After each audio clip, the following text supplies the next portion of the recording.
rising, interest rates are falling back to levels we haven't seen in years. We don't know how long this is going to last, but right now may be the best time for a cash-out refinance to pay off your high-rate credit cards, consolidate debts, or just get some cash out of your home.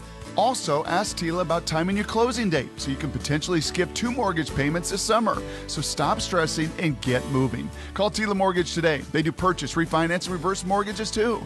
Tila, spelled T-I-L-A, is a name you can trust for truthful, honest, and ethical advice for all your mortgage needs. Call Tila Mortgage today at 206-766-8888. That's 206-766-8888 or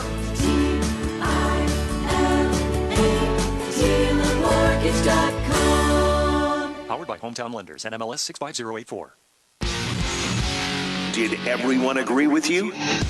Let's find out. Choose your news on the Candy, Mike, and Todd Show. We're on Facebook Live right now. Candy, Mike, and Todd. You find us. Hi, waving to the camera. What's up? Okay. All right, we gave you a little taste of our stories. You've been texting your votes. Candy, Mike, Todd, and 98973, the Online Trading Academy text line from the 206. Let's hear about Todd's ice cream addiction. From the 425, Mike, because Side Hustle doesn't have the same usual candy class. And Todd, I never pick his, so I'm going for Mike. It's kind of like a backhanded compliment in a way for Mike, because really, like, all right, fine, criticize mine and then criticize Todd all in one vote. Very from the 206, Candy, I would like to hear your story, but how about you change it so Mike will be happy to Hobby Jobby? So when I am supposed to say the Side Hustle from now on. For 5 references, I can go with Hobby Jobby. Heather said, yes, how about Hobby Jobby? So that's what we'll have to do. The Choose Your News scoreboard says Todd is sitting at 34, Mike at 48, I am at 37. But it looks like there's a comeback. It's amazing. Hey, you're way too good to be doing that for free. Congratulations, Todd. Everyone wants to hear about your newfound addiction. Yeah, so I became a statistic, and it occurred to me last night as I was reviewing a day spent on Twitter arguing with people I don't know over a topic about which I feel very deeply, that it makes me feel good to be angry. And that Twitter is a brilliant platform to get angry and then to feel like, man, you got one over on that guy. You got one over on this person. 280 characters at a time. I haven't changed my opinions much about gun control or about reasonable gun control regulation, etc. What I've truly changed my feelings about is what I allow that platform to do to me. I don't want to be the person I see on Twitter. And it also conflicts with my personal faith. And I don't want to get into some form of sermon here, but my personal faith does not act that way. And it does not go out and seek out arguments with strangers. Now, debate, yes. Reasonable debate, absolutely. Making my point, I want to continue to do that. But the addiction I've heard talked about, and I heard talked about from someone I really respect who got addicted to pain pills, said, I continued to take them because I liked the way it made me feel. And as I look back on that, yes, I liked tweet after tweet. People are coming at me. Knock that guy down. Look at these retweets, etc. People are on my side. I find myself going back and talking down to people I have no business talking down to, not ever. In fact, I don't have business talking down to anybody. So I'm giving myself a 2-week break from a platform where I've developed a pretty large audience.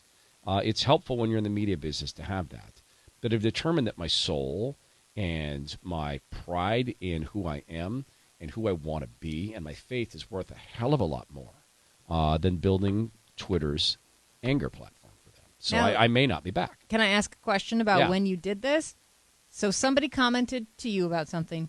You commented back, and then eventually it got to, what was the point where it got to where you said, that's not who I want to be? That's not. Really, it was, I woke up this morning at 3 o'clock this morning, and it was not, another issue not related to this. But I sat down at the computer, and I realized the first thing I wanted to do was go see what was the response to all this. And it occurred to me that's an addiction. And it also occurred to me as I read back through this that is not who I want to be. I am someone who's fiercely able to debate. I like that. I prefer discussion. I prefer interchange. I prefer learning. I've learned a lot on this show, and I want to continue to do that. So it just conflicts with who I want to be, and it's not about how I want to be seen. I regret the fact that being angry, getting angry, and slapping people back makes me feel good. That doesn't mean I'm going to stop defending my ideas. I'm not. but I may not ever want to do it on that platform again because I don't think if you're not angry, Twitter doesn't work. Twitter's not a place to be thoughtful. It's not. I'm not sure I agree with that, but I get your point. Yeah, well, for me, let me say it that way. Fair For enough. me. In the type of debates you find yourself in. Well, what it does to me. Yeah. It's a great big dopamine machine for me, apparently. Maybe it's not dopamine. It is hitting me up somehow.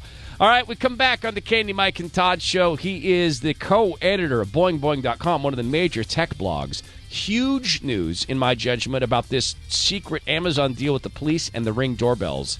If you care about kind of, law and such, you'll want to get into that. That's next on the Candy, Mike, and Todd show right now. Get a traffic report from Tracy Taylor, brought to you by the Emerald Queen Casino. So we're still working with a crash on northbound I-5.